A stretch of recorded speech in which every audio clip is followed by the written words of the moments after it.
अस्सलाम वालेकुम, कैसे हैं सब ठीक हैं? आज का हमारा फर्स्ट लेक्चर है जिसमें हम डिस्कस करेंगे अमेज़न के बारे में थोड़ा-सा व्हाट इज़ अमेज़न। उसके बाद हम लोग अमेज़न के बिज़नेस मॉडल्स देखेंगे कि हम अमेज़न के ऊपर किस तरह काम कर सकते हैं। उसके बाद हम लोग देखेंगे कि as a Pakistani from Pakistan हम लोग कैसे अमेज़न के ऊपर काम कर सकते हैं, ठीक है? तो आज का लेक्चर हमारा फर्स्ट लेक्चर है जिसमें हम लोग अमेज़न की थोड़ी-सी हिस्ट्री को भी टच कर लेंगे। स्टार्ट करते हैं। अगर फर्स्ट ऑफ ऑल एक चीज़ क्लियर करते जाऊँ, आप लोगों में से अगर किसी को कोई भी क्वेश्चन हो तो काइंडली आप लोग कमेंट सेक्शन में भी पूछ सकते हैं, या जिनके पास मेरा कॉन्टैक्ट नंबर है मेरे स्टूडेंट्स के पास, तो आप लोग डायरेक्टली मुझसे व्हाट्सएप पे भी अप्रोच कर सकते हैं। और फर्स्ट ऑफ ऑल हम लोग देखते हैं व्हाट इज़ अमेज़न। तो मैं एक काम करता हूँ, रैंडम आप लोगों को ईज़ी वे में बताने की कोशिश करता हूँ। अमेज़न की पहले तो इसे हिस्ट्री चेक कर लेते हैं। अमेज़न जो है हमारे पास अमेरिका के अंदर लॉन्च हुआ था इन 1994 में, ठीक है? अमेज़न को जो लॉन्च करने वाले थे वो थे जेफ बेज़ोस, ठीक है? अमेज़न जो था स्टार्टिंग में as a book store launch किया गया था, मीन्स जहाँ से हर बंदा इज़िली जाके बुक्स को डाउनलोड कर सकता था, बाय कर सकता था in the form of PDF, ठीक है? बट आफ्टर दैट अमेज़न का कांसेप्ट थोड़ा चेंज होता गया। बुक्स के बाद उन्होंने उसके अंदर मल्टीपल कैटेगरीज़ ऐड करना स्टार्ट कर दी और अब अमेज़न एक प्रॉपर स्टोर बन चुका है, ठीक है? जहाँ से आपको दुनिया की हर चीज़ इजीली अवेलेबल है। आप सिंपल एक क्लिक पे आप लोगों को वो चीज़ होम पे डिलीवर हो जाती है। जैसे हम लोग पाकिस्तान के अंदर का मेजॉरिटी लोग जो हैं वो दराज़ को यूज़ करते हैं, ठीक है?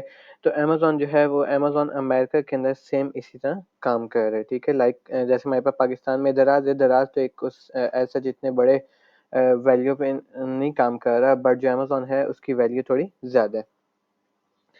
अमेज़न जो है वो एक चीज़ और बता दूँ, अमेज़न जो है वो इस टाइम पे पाकिस्तान के अंदर अवेलेबल नहीं है। अमेज़न का स्टोर पाकिस्तान में अवेलेबल नहीं है, बट अमेज़न ने पाकिस्तानियों को अलाउ किया हुआ है कि आप अपनी डिटेल्स के ऊपर सेलर सेंटर्स बना सकते हैं, ठीक है? तो हम लोगों को पाकिस्तान से बैठ के बाहर जितनी भी कंट्रीज़ में अमेज़न अवेलेबल है, वहाँ पे चीज़ें बेचने के लिए पाबंदी नहीं है। हम पाकिस्तान के अंदर नहीं बेच सकते क्योंकि पाकिस्तान में अभी अमेज़न अवेलेबल नहीं है, ठीक है? तो अमेज़न हमारे पास एक ऑनलाइन स्टोर है जहाँ से हम लोग दुनिया की ज़रूरियात की हर चीज़ ईज़िली अवेलेबल है, ठीक है? ये हमें डायरेक्टली भी मिल जाती है, मीन्स डायरेक्टली फ्रॉम ब्रांड भी अमेज़न के ऊपर अवेलेबल हैं, और दरमियान में मिडलमैन मीन्स एक दरमियान में दूसरी पार्टी लाइक मैं बैठा हुआ हूँ, एक ब्रांड की प्रोडक्ट है लाइक दिस। मैं एक एग्ज़ाम्पल भी साथ देता जाता हूँ ताकि आप लोगों को समझने में ईज़ी रहे। लाइक दिस एक ये प्रोडक्ट है आइसक्रीम स्कूप, ठीक है? जो इसका ब्रांड है वो है हमारे पास ओक्सो, ठीक है? तो अब एक तो इसको ब्रांड भी सेल कर रहा होगा और इसके साथ क्या होगा, मैं खुद भी ब्रांड की प्रोडक्ट को अमेज़न के ऊपर सेल कर रहा हूँ। तो मैं इसमें क्या आ जाऊँगा, मेरी इन्वॉल्वमेंट क्या हो जाएगी, एज़ अ मिडलमैन हो जाएगी, ठीक है? तो हम अमेज़न के ऊपर एज़ अ ब्रांड भी प्रोडक्ट सेल कर सकते हैं और एज़ अ मिडलमैन भी अपनी सर्विसेज़ को प्रोवाइड कर सकते हैं। देन हमारे पास आ जाता है बिज़नेस मॉड्यूल्स ऑन अमेज़न, ठीक है? अमेज़न के ऊपर हमारे पास 4 बिज़नेस मॉड्यूल्स हैं, जिसमें से करंटली 3 तो अभी प्रॉपर चल रहे हैं, बट हमारे पास जो एक ड्रॉप शिपिंग है, वो इस टाइम पे टोटली कह लें कि ख़त्म हो चुका है, ठीक है? अब फ़र्स्ट ऑफ़ ऑल मैं फर्स्ट से स्टार्ट करता हूँ प्राइवेट लेवल एफबीए से। What is private level FBA? इसमें सिंपल हम लोग इसको पीएल भी कहते हैं। इसमें होता ये है कि हम लोगों ने अपना ब्रांड बना के अमेज़न के ऊपर प्रोडक्ट को आगे सेल करना है, ठीक है? लाइक दिस, जैसे ये आइसक्रीम स्कूप है, मैंने अगर इस आइसक्रीम स्कूप को आगे सेल करना है, तो मुझे इसके लिए अपना ब्रांड बनाना पड़ेगा, ठीक है? मैं ऑलरेडी ओक्सो के साथ काम नहीं कर सकता, ठीक है? मुझे अपना ब्रांड बना के आगे प्रोडक्ट को सेल करना पड़ता है। तो हम लोगों का जो पूरा कोर्स रहेगा, हम लोग इसमें प्राइवेट लेवल को टच नहीं करेंगे, हम लोग होलसेल के ऊपर जाएँगे। अब रीज़न ये है कि प्राइवेट लेवल को टच क्यों नहीं करेंगे, एक्चुअली प्राइवेट लेबल जो है वो थोड़ा-सा एक रिस्की भी है, रिस्की इन सेंस कि इसमें आपको इन्वेस्टमेंट काफ़ी ज़्यादा चाहिए होती है, एंड सेकंड नंबर पे ये कि आपको एग्ज़ैक्टली आइडिया नहीं है कि आपके पास सेल्स कितने टाइम में आएँगी, ठीक है? वो आपकी जो एडवर्टाइज़मेंट कैम्पेन्स होती हैं, उसके ऊपर डिपेंड करता है कि आप उस पे कितनी अच्छी तरीके से एडवर्टाइज़मेंट कर रहे हैं, ठीक है? और अमेज़न में हम उस एडवर्टाइज़मेंट को कहते हैं पीपीसी, मीन्स पे पर क्लिक। देन हमारे पास सेकंड नंबर पे जो बिज़नेस मॉड्यूल है वो है होलसेल एफबीए। होलसेल एफबीए में क्या होता है, हम लोगों ने ब्रांड की चीज़ों को ही आगे सेल करना होता है with brand approval, with brand permission, ठीक है? जैसे ये हमारे पास अगेन ब्रांड की प्रोडक्ट है, ओक्सो ब्रांड की प्रोडक्ट है, तो अब जितने भी लोग इसके साथ काम कर रहे हैं, अब उन्होंने क्या किया हुआ है, इससे परमिशन ली हुई है और इसकी प्रोडक्ट को आगे अमेज़न के ऊपर सेल कर रहे हैं। अगर उनके पास इसकी परमिशन नहीं है तो ये जो ब्रांड है हमारे पास ऑक्सो ऑक्सो के पास राइट है कि वो किसी भी टाइम पे उनको बोल सकते हैं, अमेजोन के बोल के उनके ऊपर आईपी कंप्लेंट लगा सकते हैं। तो हमारा जो एक अमेज़न के ऊपर सेफेस्ट बिज़नेस मॉडल कंसीडर किया जाता है, वो हमारे पास होलसेल बिज़नेस मॉडल को एक सेफेस्ट बिज़नेस मॉडल कहा जाता है, जिसमें हम लोग ब्रांड की परमिशन के साथ ही ब्रांड की चीज़ों को आगे सेल कर रहे होते हैं। एंड होलसेल एफपीए में अगर आपने अपनी इन्वेस्टमेंट करनी है, तो तकरीबन अगर अमेरिका मार्केट प्लेस की बात करूँ, तो आपके पास 4 टू $5,000 की इनिशियल इन्वेस्टमेंट होनी चाहिए, ताकि आप अपने एक बिज़नेस स्मूथली रन कर सकें। थर्ड नंबर पे हमारे पास एक बिजनेस मॉडल था, अभी है नहीं, ड्रॉप शिपिंग। ठीक है। अब ड्रॉप शिपिंग में होता ये था कि हम लोग, नीचे मैंने एक लाइन में कोड भी लिख दिया, selling product without having stocks and inventory, means कि हम चीज़ों को बेच रहे होते थे, बट इन रियलिटी में हमारे पास वो चीज़ अवेलेबल नहीं होती थी। ठीक है, मैं एक एग्जांपल देने की कोशिश करता हूँ, मे बी आप लोगों को समझ आ जाए। अब इसमें देखें, मैंने अमेज़न के ऊपर एक लिस्टिंग कर दी, सपोज़ कर लें मैंने अमेज़न के ऊपर ये लिस्टिंग कर दी कि मेरे पास ओक्सो ब्रांड का ये आइसक्रीम स्कूप अवेलेबल है। बट इन रियलिटी में मेरे पास ये अवेलेबल नहीं था। मैंने अमेज़न को बोल दिया मेरे पास इसके 10 पीसेज़ अवेलेबल हैं और इसको कस्टमर तक भी मैं खुद ही पहुँचा दूँगा, ठीक है। बट इन एक्चुअल में अगर मैं बात करूँ, तो मेरे पास एक्चुअल में ये चीज़ अवेलेबल नहीं थी। इसमें होता, फिर मैंने क्या किया, अब मैं करूँगा क्या, मैं देख लूँगा कि ये प्रोडक्ट मेरे पास और कहाँ पे अवेलेबल है। लाइक अगर मैं यहाँ पे चेक करूँ, ऊपर एक्सटेंशंस मैंने ऐड की हुई हैं, आप लोगों को फर्दर बताऊँगा। अब देखें, ईबे के ऊपर ये सेम चीज़ $9 में अवेलेबल है, बेलेस के ऊपर ये सेम चीज़ $7.49 में है, इसके ऊपर $17.99 में, ठीक है। अब मैं देखता हूँ कि ईबे से मुझे ये चीज़ सस्ते में मिल रही है, ठीक है, बट इसके ऊपर शिपिंग भी आ रही है, ठीक है। अब यहाँ से हम लोग देखेंगे, जिस भी प्लेटफॉर्म से हमें वो प्रोडक्ट थोड़ी सी सस्ते में मिल रही होगी, तो हम लोग क्या करेंगे, डायरेक्टली कस्टमर को उस प्लेटफॉर्म के थ्रू वो चीज़ पहुँचा देते थे, ठीक है। अब हम लोगों के पास होता ये था, ड्रॉप शिपिंग जो बैन की गई, उसके पीछे रीज़न ये था कि कस्टमर्स ने आके नेगेटिव रेटिंग्स देना स्टार्ट कर दी थी। आप लोग अगर कोई ऑनलाइन चीज़ परचेज़ करते हैं, तो आप लोगों को एक ट्रैकिंग आईडी मिलती है, जहाँ से आप लोग अपना पार्सल या जो भी ऑर्डर होता है, वो आप लोग ट्रैक कर सकते हैं कि वो इस टाइम पे कहाँ पे पहुँचा है, ठीक है। तो अब लेट्स सपोज़ कस्टमर ने ऑर्डर दिया हुआ है अमेज़न के ऊपर, हम उसको ट्रैकिंग आईडी ईबे या वॉलमार्ट की दे प्रोवाइड कर रहे हैं, एग्ज़ाम्पल दे रहा हूँ। तो उस सिनेरियो में क्या होता है, कस्टमर डाउट में आ जाते हैं कि मे बी ये मेरे साथ फ्रॉड करने लगा है, मुझे प्रोडक्ट सेम नहीं मिलेगी, ठीक है। तो लास्ट ईयर हमारे पास ऑलमोस्ट जुलाई के मंथ में अमेज़न ने ड्रॉप शिपिंग की वजह से पाकिस्तानी ऑलमोस्ट 15 टू 20,000 अकाउंट्स को क्या कर दिया था, बैन कर दिया था। फिर हमारे पास आता है ऑनलाइन आर्बिट्राज, ठीक है। ऑनलाइन आर्बिट्राज एंड होलसेल में कहूँगा कि दोनों ऑपोजिट हैं। होलसेल में हमें ब्रांड अप्रूवल चाहिए होता है, और ऑनलाइन आर्बिट्राज में मेजोरिटी हम लोग वो प्रोडक्ट्स पिक करते हैं जिसके लिए हमें ब्रांड अप्रूवल ना चाहिए हो, जिसमें ब्रांड की आईपी कंप्लेन ना आई हुई हो, ठीक है। अब what is IP? IP means intellectual property. ये इंशाल्लाह हम लोग फर्दर डिस्कस करते जाएंगे कि हमें कैसे पता चलता है इस प्रोडक्ट पे आईपी कंप्लेन आई है या नहीं आई, ठीक है। अगर आ गई है तो हम उसको कैसे अवॉइड करेंगे, हमने उस प्रोडक्ट के साथ जानना है या नहीं जानना, ये सारी चीज़ें इंशाल्लाह हम लोग फर्दर जो फर्दर लेक्चर्स हैं उनके अंदर हम लोग इंशाल्लाह इसको डिस्कस करते जाएंगे। देन हमारे पास आते हैं फुलफिलमेंट चैनल्स ऑन अमेज़न, ठीक है।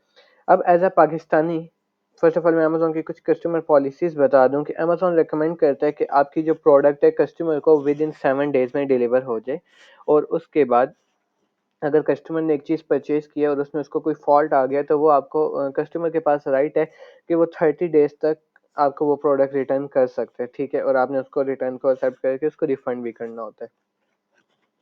अब फ्रॉम पाकिस्तान हम लोग अमेरिका के अंदर विद इन 7 डेज प्रोडक्ट नहीं पहुंचा सकते, तो इसके लिए अमेज़न के वेयर हाउसेज होते हैं, जिस भी कंट्री में अमेज़न अवेलेबल होता है। तो हम लोग उस सिनेरियो में क्या करते हैं, हम लोग हमारा जो ऑर्डर होता है, जो भी हमने चीज़ें बेचनी होती हैं, हम लोग क्या करते हैं, पहले से ही अमेज़न के वेयर हाउस में उस स्पेसिफिक कंट्री में जहाँ पे होते हैं, वहाँ पे हम अपनी चीज़ पहुँचा देते हैं, ठीक है। तो अमेज़न के जो वेयर हाउसेज में हमारी जब प्रोडक्ट पहुँची हुई होगी, तो इस सिनेरियो में होता ये है कि अमेज़न खुद ही जब ऑर्डर आता है तो उसको पैक करके शिप कर देता है कस्टमर तक, ठीक है। इसमें हमें खुद कोई भी रोल प्ले करने की ज़रूरत नहीं है, हमारी जस्ट इतनी इन्वॉल्वमेंट है कि हमने अपनी इन्वेंट्री बाय करके उसको अमेज़न के वेयर हाउस तक पहुंचा देनी है। अब हमारे पास what is FBA? FBA means fulfilment by Amazon, ठीक है। मैं आप लोगों को रिकमेंड करूंगा कि आप लोग इसको एक कोट से याद कर लें, जो लिखा हुआ है, you sell it and we ship it. You sell it and we ship it. You sell it means कि हम उसको बेचेंगे, and we ship it means Amazon कह रहा है हम उसको कस्टमर तक पहुँचाएँगे, ठीक है? अब इसमें होता ये है अगेन जैसे पहले बता दिया कि हम अपनी इन्वेंट्री ऑलरेडी अमेज़न के वेयरहाउसेस में रखते हैं। जब ऑर्डर आता है तो अमेज़न खुद ही उसको पैक कर देते हैं और शिप कर देते हैं कस्टमर के एड्रेस पे, ठीक है? बट इसके लिए अमेज़न क्या करते हैं, अमेज़न हमसे चार्जेस ले लेते हैं, जो अमेज़न हमें सर्विसेज प्रोवाइड कर रहा होता है, ठीक है? तो वो स्पेसिफिक हम लोगों को इतना ज़्यादा उसमें लॉस नहीं होता। हमारे लिए ये बेहतर रहता है कि हमारा अकाउंट थोड़ा-सा सेफ हैंड पे रहता है। हमारे ऊपर कस्टमर की हमारी अकाउंट की हेल्थ मैनेज रहती है, ठीक है? हमारे पास शिपमेंट लेट नहीं हो रही होती। तो हम रेकमेंड करते हैं जितने भी मेजॉरिटी पाकिस्तानी हैं वो इसको एफबीए को प्रेफर करें। Then we have FBM. What is FBM? Fulfillment by merchant, ठीक है? अब इसमें होता ये है कि कस्टमर ने खुद ही चीज़ बेचनी भी है और खुद ही कस्टमर तक पहुंचानी भी है। सॉरी, कस्टमर माइंड मुंह से निकल गया। जो बायर है, कस्टमर ने, जो शॉपकीपर है, उसने वो चीज़ बेचनी भी है और जो आगे हमारे पास कस्टमर है उस तक भी उसने खुद ही पहुंचानी है। इसमें अमेज़न की इन्वॉल्वमेंट जस्ट इतनी है कि अमेज़न ने उसको ये एक प्लेटफ़ॉर्म प्रोवाइड किए हुए, एक मीडियम प्रोवाइड किए हुए जहाँ पे आके वो इस चीज़ को सेल कर सकते हैं, ठीक है? अब यहाँ पे हम देखते हैं कि हमें कैसे पता चलेगा कि हमारे पास जो एक स्पेसिफिक प्रोडक्ट है वो एफबीए हो रही है या एफबीएम हो रही है, ठीक है? अब इसके लिए यहाँ पे हम कोई भी एक लिस्टिंग जैसी ये ओपन हुई हुई है, इसमें आप देखें ये जो एक साइड पे जहाँ पे प्राइस कॉलम आ रहा है, ठीक है? इसको हम लोग कहते हैं बाय बॉक्स, ठीक है? अब यहाँ पे अगर आप लोग स्क्रॉल डाउन करें एंड यहाँ पे बाय नाउ ये जो लिखा हुआ है, बाय नाउ के बटन के नीचे यहाँ पे आपके पास दो चीजें आ रही हैं, sold by and ships from. अब यहाँ पे देखें, sold by amazon.com and ships from amazon.com। बेच कौन रहा है? amazon रहा है। कस्टमर तक कौन पहुंचा रहा है? amazon ही पहुंचा रहा है। बेचने वाला कौन है? amazon। कस्टमर तक पहुंचाने वाला कौन है? amazon। तो ये हमारे पास होता है एफ जब बेचने वाला और कस्टमर तक पहुंचाने वाला एक ही हो तो वो होता है हमारे पास एफ। और अगर इस प्रोडक्ट की मैं बात करूं जैसे ये है, अब यहाँ पे देखें तो यहाँ पे सोल्ड बाय ओट ही टॉट, ठीक है, एंड शिप फ्रॉम अमेज़न। इसमें बेचने वाला कोई और है और कस्टमर तक पहुंचाने वाला कौन है? अमेज़न है। जब भी शिप्स फ्रॉम में आपके पास अमेज़न आ जाएगा एंड सोल्ड बाय में किसी और बंदे का नाम आ जाएगा, उसके स्टोर का नाम आ जाएगा, तो इट्स मीन्स कि वो प्रोडक्ट क्या हो रही है? एफबीए हो रही है। और अगर sold by and ships from में सेम एक ही नेम आ रहा है, इट्स मीन्स कि वो प्रोडक्ट क्या हो रही है? एफबीएम हो रही है, ठीक है? ये था हमारा आज का शॉर्ट सा लेक्चर जिसमें हम लोगों ने देखा इंट्रोडक्शन टू अमेज़न। अमेज़न क्या होता है, अमेज़न में कौन-कौन से बिज़नेस मॉडल्स हैं, एफबीए क्या होता है एंड एफबीएम क्या होता है, ठीक है?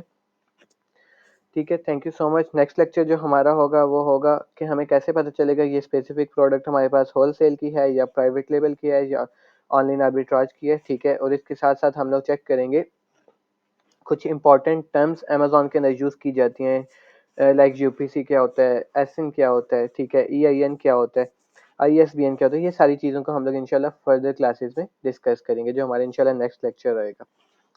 ठीक है, अपना ख्याल रखिएगा, मिलते हैं इंशाल्लाह नेक्स्ट वीडियो में। अल्लाह हाफिज़।